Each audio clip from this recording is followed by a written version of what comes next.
Today I want to talk about the other half of players who are good with a specific hero or a specific role. The guys who are gods or demigods or just plain transcendent when it comes to their favorite role. Some players become so interested in a hero, they become so enthusiastic about them and that they become gods. They're so in tune with how the hero works that they can actually carry the entire team just by playing that hero. They know every trick, every hack, every style as if they were actually that hero in real life. Hey everybody, what's up? It's Poch talking about how to make the most of your skill. In my last video, I talked about players who had no specialty when it comes to heroes or roles. They are neither good nor bad, and yet their mastery with the roles isn't enough to win games and rise in rank, and that's fine since there are people whose talents are found in other aspects of the game.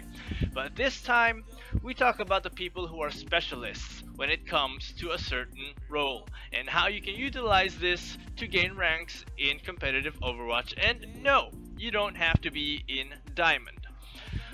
For instance, am more of a support player, specifically Lucio.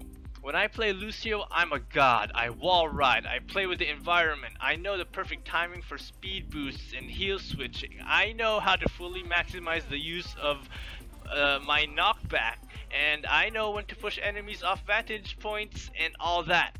When I play Lucio, almost 80% of the time I'm on fire and I'm winning games. But the truth of the matter is, if you keep playing a single hero you're good at, it gets tiring. You're playing at the top of your game. It's the same things every time you play. You get oversaturated and your performance goes into a decline after 10 straight hours of playing Lucio game after game, and this is when you need to take a break. But that's not what I'm here to talk about. I'm here to talk about statistics. Oh yeah, we gonna get scientific now. Now you see, in a team there are 6 players, and each player has a potential of a 16.66% contribution, at which this adds up to your chances of winning the match. So there are 6 of you. Each of you have a maximum potential of 16%.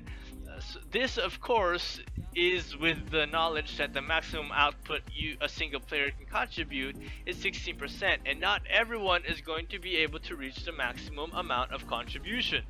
Depending on how good of a player you are, and depending on what character you're good at, you might only be able to contribute 5% or 10%, and my general philosophy here is to make the most of your 16%.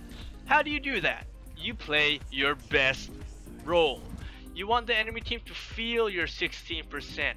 So if you feel that you are one of those players who can win any game with your best, and you feel that you've hit a mastery with your best role that can really make a huge impact, then go for it.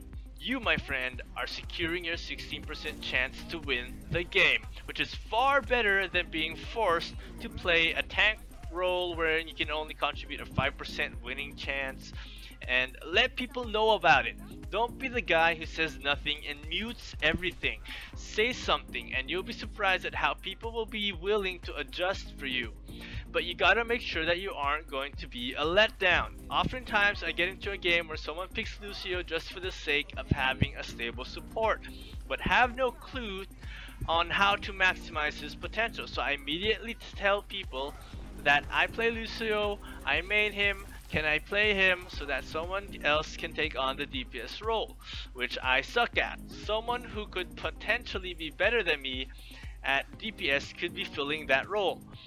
Although since I mostly identify myself as the wild card, the guy who's versatile, almost 70% of the time I end up switching my hero to the needs of the team.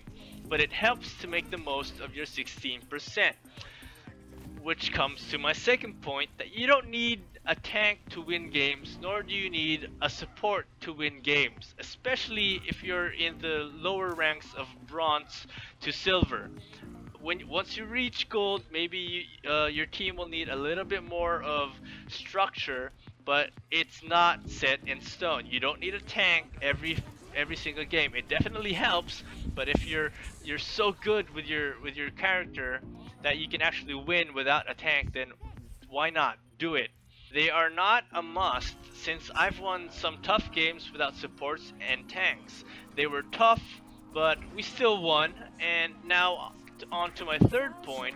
You will not win every game. You will not even win half of your games. So don't go on about inflaming everyone that sucks, because realistically, solo queue is a bitch. There are several factors that influence your chances of winning. There's the kind of day you're playing on, or are you playing on a weekend where lots of children could be playing with you? The time of the day you're playing. Are you playing at 2 a.m. in the morning where players are more mature? Your own personal condition may even affect you, may it be mental or physical or emotional. The server you get placed into for a match is another factor. I mean, yeah, sure, you may be in the Americas region, but you could be playing in with players from Singapore or Canada or North America, and each of those areas have their own local strategies. I found out that when I played in Asia, and the Koreans have different strategies compared to the Japanese, how the Japanese play, and then lastly, there's luck. Of all of these, it all boils down to statistics and probability. This is most especially true for solo queuers, since you are constantly playing with random people as opposed to having a regular group to play with. But what can we do? Most of our friends have schedules, they have work, they have projects, they have school, and well, you just want to make the most of your time and you want to play in competitive. So you solo queue, and there's nothing wrong with that, but you have to consider that it will turn into a game of statistics, because in the end it doesn't even matter. You try so hard and you get so far. It doesn't even matter how hard you try. You had to fall to lose it all, but in the end it doesn't really matter. So that's about it, guys. This has been Linkin Park telling you that your diamond rank doesn't matter, because what only really matters is your Grandmaster rank, and eventually you will fall and lose it all. Thank you very much for watching the video. I hope you guys enjoyed and learned something from it. Like and subscribe!